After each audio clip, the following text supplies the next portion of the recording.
10월 21일 수요일 말씀 나눔입니다. 오늘 본문은 구약성경 출애굽기 3장 1절에서 5절입니다. 모세가 그의 장인 미디안 제사장 이드로의 양떼를 치더니 그 떼를 광야 서쪽으로 인도하여 하나님의 산 호렙에 이르매 여호와의 사자가 떨기나무 가운데로부터 나오는 불꽃 안에서 그에게 나타나시니라. 그가 보니 떨기나무에 불이 붙었으나 그 떨기나무가 사라지지 아니하는지라. 이에 모세가 이르되 내가 돌이켜 가서 이 큰 광경을 보리라. 떨기나무가 어찌하여 타지 아니하는고 하니 그때 여호와께서 그가 보려고 돌이켜 오는 곳을 보신지라. 하나님이 떨기나무 가운데서 그를 불러 이르시되 모세야 모세야 하시매 그가 이르되 내가 여기 있나이다. 하나님이 이르시되 이리로 가까이 오지 말라. 내가 선 곳은 거룩한 땅이니 내 발에서 신을 벗으라. 아멘. 하나님의 뜻은 어떻게 이루어질까요? 하나님의 일은 어떻게 이루어질까요? 하나님께서는 사람을 통해서 일하십니다. 이 땅에 하나님의 뜻이 이루어지는데 쓰임받는 사람들이 있습니다. 바로 하나님의 사람들입니다. 언제나 우리 곁에서 역사하시는 하나님께서는 믿음의 사람들을 부르십니다. 하나님의 일에 거룩한 계획이 이 땅에서 이루어지는데 함께하자 초청하십니다. 하나님의 일에 참여하는 사람은 기쁨을 얻습니다. 영광을 누립니다. 하나님의 뜻을 이루는 데 참여한 사람은 놀라운 은혜를 경험하면서 하나님을 더 깊이 알아갑니다. 하나님께서는 믿음의 사람을 부르셔서 하나님께서 계신 곳, 하나님의 뜻이 있고 하나님 역사하시는 곳으로 이끌어내십니다. 그리고 놀라운 계획을 보여주시고 말씀하십니다.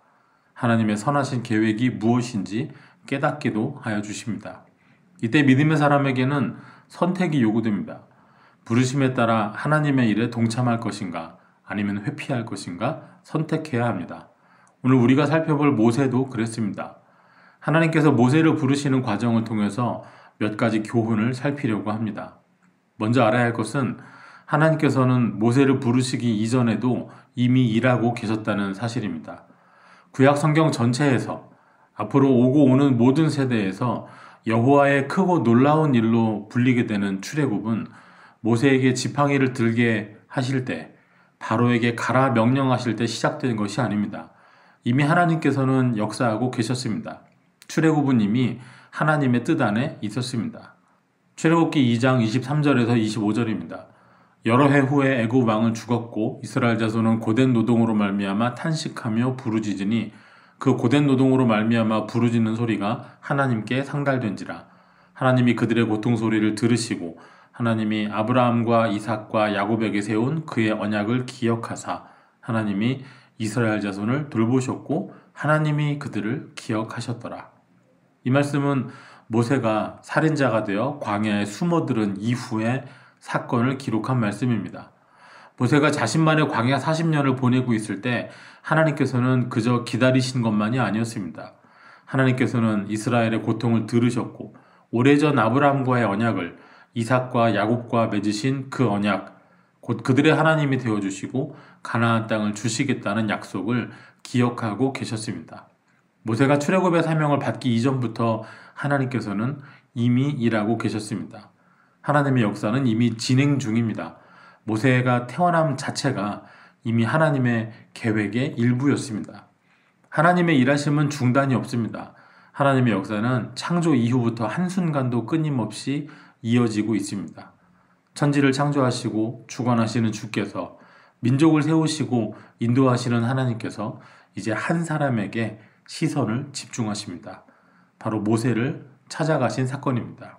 오늘 본문 3장 5절에 하나님이 이르시되 이리로 가까이 오지 말라. 내가 선 곳은 거룩한 땅이니 내 발에서 신을 벗으라. 우리가 잘 아는 말씀입니다. 가시떨기나무에 불이 붙었습니다. 그러나 나무가 타서 재가 되지를 않습니다. 이 모습에 놀란 모세가 가까이 갔을 때 그곳에 임하신 여호와 하나님께서 모세에게 하신 말씀입니다. 내 발에서 신을 벗으라. 하나님께서는 모세에게 이곳은 거룩한 곳이니 물러서라 저리 가라 하시지 않았습니다. 거룩하지 못한 모세 너는 이곳을 떠나야 한다 하지도 않으셨습니다. 하나님께서 하신 말씀은 신을 벗으라였습니다. 신발 하나 벗는다고 해서 부정한 사람이 거룩해지지는 않습니다. 신을 벗어도 부정은 여전히 부정이고 죄인은 여전히 죄인입니다. 그러나 하나님께서는 모세가 하나님 앞에 설 수 있는 방편을 길을 열어주신 것이죠. 광야에 흙먼지가 잔뜩 묻은 신발을 벗는 행위, 불편함을 무릅쓰고 신발을 벗고 맨발을 드러내는 행위를 통해서 모세 자신이 하나님 앞에 설 수 없는 죄인임을 깨닫는 동시에 하나님 앞에 설 수 있도록 용인해 주시는 은혜를 주신 것입니다. 이 말씀에 순종함으로 모세는 하나님 앞에 서게 되었습니다.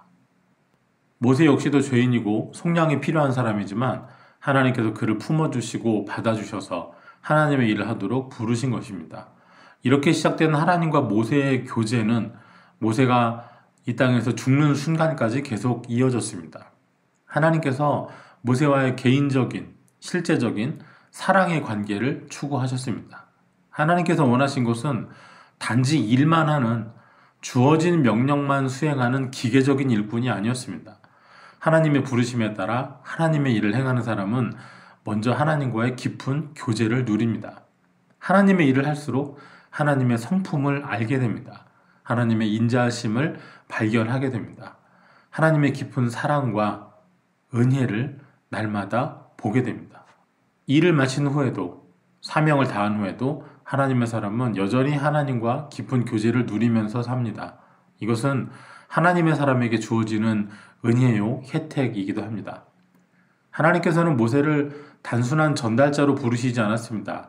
타는 가시떨기 가운데 모세를 찾아오시고 부르신 하나님께서는 먼저 모세의 하나님이 되기를 원하셨습니다. 깊은 교제를 쌓기 원하셨습니다. 우리는 출애굽기 전체에서 그리고 민수기와 신명기 전체에 걸쳐서 모세와 항상 동행하시면서 모세의 기도를 들어주시고 응답하시는 하나님을 발견할 수 있습니다. 이제 찾아오신 하나님께서 모세를 초청하십니다. 하나님의 일, 바로 출애굽의 사명으로 모세를 부르십니다. 출애굽기 3장 10절입니다.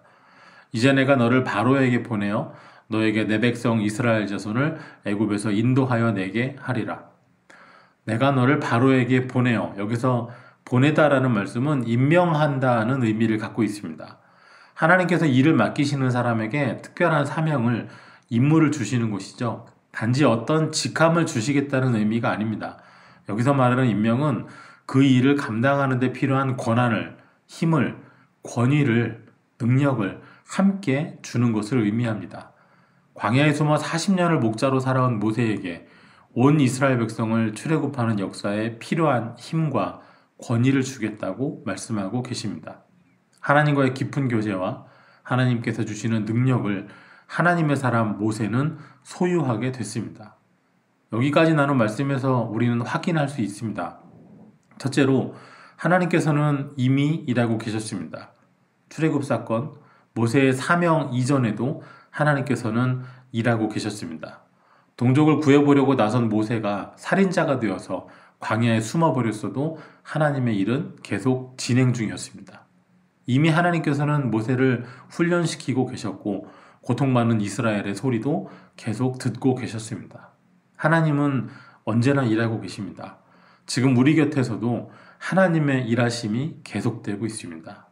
두 번째로 하나님께서는 먼저 1대1의 친밀한 교제로 우리를 부르십니다. 이 부르심은 하나님의 먼저 찾아오심으로 시작됩니다. 세상 어느 누구도 하나님을 먼저 찾아가서 하나님을 찾아내서 만날 수는 없습니다. 하나님께서는 단지 모세에게 일만 맡기시려 하시지 않았습니다. 하나님께서는 모세와 친구가 되기를 원하셨습니다. 거룩하신 여호와 앞에 설 수 없는 모세에게 신발을 벗음으로써, 그 말씀에 순종함으로써 그 앞에 서게 하셨고 친밀한 교제를 시작해 주셨습니다.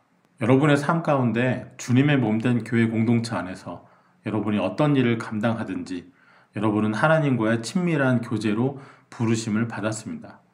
하나님께서는 여러분을 개인적으로 만나기 원하십니다. 가까이에서 말씀하시기를 원하시고 동행하시면서 여러분의 반응을 또한 보기를 원하십니다. 세 번째로 그 교제 가운데서 하나님께서는 부르심을 주십니다. 하나님의 일에 동참하라 초청하십니다. 저와 여러분에게 주시는 하나님의 일이 있습니다. 우리 곁에서 일하고 계시는 하나님께서 우리에게 찾아오셔서 우리와 교제하시며 우리에게 맡기시는 사명이 있습니다. 하나님께서는 그 크신 뜻을 이루시고자 하실 때 먼저 믿음의 사람을 찾으십니다. 하나님의 일하심을 보게 하시고 계획을 알게 하십니다. 그리고 그들을 거룩한 계획에 초청하여 하나님의 뜻을 이루십니다. 이 일련의 과정들은 오늘 우리에게도 동일합니다. 아모스 3장 7절입니다. 주 여호와께서는 자기의 비밀을 그 종 선지자들에게 보이지 아니하시고는 결코 행하심이 없으시리라. 구약의 모든 선지자들이 그랬습니다. 그리고 오늘 다시 오실 주님을 기다리는 저와 여러분의 세대에도 마찬가지입니다.